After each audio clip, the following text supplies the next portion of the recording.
Dans un petit village du Sénégal, un homme a fait le choix du changement. Son nom, Mamadou Sow.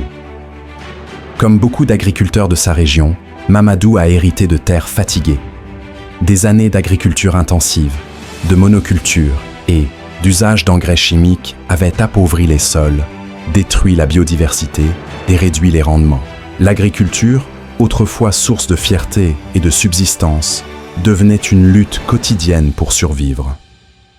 Face à ce constat, Mamadou a pris une décision courageuse. Il allait faire autrement. Il s'est formé à l'agroécologie, une approche qui respecte les équilibres naturels tout en assurant la production agricole. Il a appris à travailler avec la nature, et non contre elle. La première chose qu'il a changée, c'est la façon dont il cultivait ses champs. Fini la monoculture, il a commencé à pratiquer la rotation des cultures, alternant légumineuses, céréales et légumes pour redonner au sol les nutriments dont il avait besoin. Il a aussi introduit le compostage, transformant les déchets organiques de sa ferme en engrais naturels. Ensuite, Mamadou a intégré l'agroforesterie. Il a planté des arbres au milieu de ses cultures, des acacias, des manguiers, des moringas. Ces arbres protègent les sols de l'érosion, créent de l'ombre, retiennent l'humidité et fournissent des fruits ou du bois. Très vite, la biodiversité est revenue.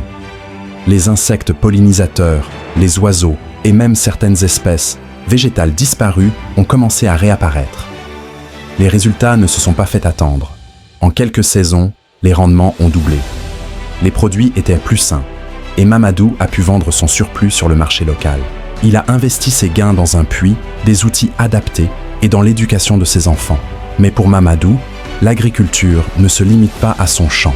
Il a très vite compris que pour que le changement soit durable, il devait être collectif. Il a commencé à accueillir d'autres agriculteurs de la région pour leur expliquer ce qu'il faisait, montrer ses résultats et partager ses connaissances. Avec le soutien d'ONG locales et de coopératives rurales, il a organisé des ateliers de formation, mis en place des démonstrations de compostage et accompagné d'autres familles dans la transition agroécologique. Ce n'était pas toujours facile. Beaucoup doutaient, certains se moquaient, mais les résultats parlaient d'eux-mêmes. Aujourd'hui, Mamadou est respecté dans tout le département. Son village est devenu une référence dans l'agriculture, durable au Sénégal. Plusieurs jeunes sont revenus de la ville pour se former à ses côtés, redonnant vie à des terres abandonnées. Son engagement a même attiré l'attention de programmes nationaux. Il a été invité à des conférences, interviewé dans des radios rurales, et il continue de plaider pour une agriculture qui nourrit les hommes sans détruire la terre. Mamadou Sow est la preuve vivante qu'une autre agriculture est possible. Une agriculture plus humaine, plus résiliente et plus en harmonie avec la nature.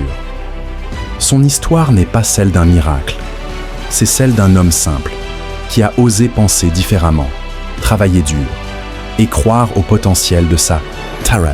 Et grâce à lui, tout un territoire reprend espoir. Si vous avez été inspiré par cette histoire, abonnez-vous à notre chaîne, activez la cloche pour ne rien manquer et partagez cette vidéo pour faire connaître le message de Mamadou au monde entier. Ensemble, faisons pousser l'espoir.